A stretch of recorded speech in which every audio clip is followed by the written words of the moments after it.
शहराचा जो प्रमुख विषय आहे सांडपाणी व्यवस्था आणि त्यासाठी जो काही तो एसटीपी प्लांट आवश्यक आहे, तर तो मुद्दा कुठेतरी मागे पडलाय का असं वाटतंय का? एसटीपीच्या बाबतीमध्ये बरं झालं तुम्ही तो मुद्दा मांडला, तो सांगायचा राहून गेला माझ्याकडून.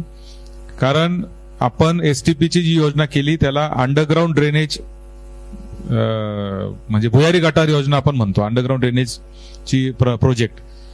तर अंडरग्राऊंड ड्रेनेजच्या प्रोजेक्टमध्ये काय झालं की सगळीकडे पाईप टाकून फेज 1 आणि फेज 2 अशा 2 फेजमध्ये आपण ती योजना केली होती. पहिली 70 कोटी रुपयाची फेज 1 आणि 50 कोटी रुपयाची फेज 2, आणि त्याचा एसटीपी प्लांट आपण नायकवाडपुऱ्यामध्ये ठरवला होता. तिथल्या लोकांनी सांगितलं का आम्हाला इथं तो प्रकल्प नको आहे. मग तो प्रकल्प बदलून आपण दुसरीकडे पर्याय जागा आपण त्याची आता घेतलेली आहे. त्याच्या भूसंपादनाची प्रक्रिया सुरू आहे. पुढच्या 2 महिन्यामध्ये ते भूसंपादन होईल, एसटीपी तयार होईल. पूर्वी काय व्हायचं की गटारीचं पाणी हे जागोजागी झिरपून जायचं कारण त्याला पाईप नव्हते.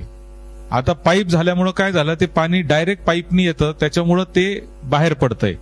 पण पुढच्या 6 महिन्यात ते पाणी तिथे थांबेल आणि कुठल्याही पद्धतीचं नदीमध्ये प्रदूषण संगमनेर शहर म्हणून होणार नाही.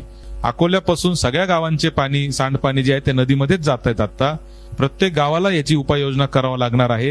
एकट्या दुकट्या गावाच्या उपाययोजने होणार नाही. मात्र प्रत्येकाने आपापलं भार हे स्वीकारला पाहिजे. सरकारचं पण ते धोरण आहे आणि पुढच्या 6 महिन्यामध्ये एसटीपी प्लांट आपला जेव्हा कार्यान्वित होईल तेव्हा संगमनेरचं पाणी जे आहे ते नदीमध्ये जाणारच नाही, कारण ज्याचे ट्रीटमेंट होईल ते पाणी सुद्धा आपण परत वापरणार आहे.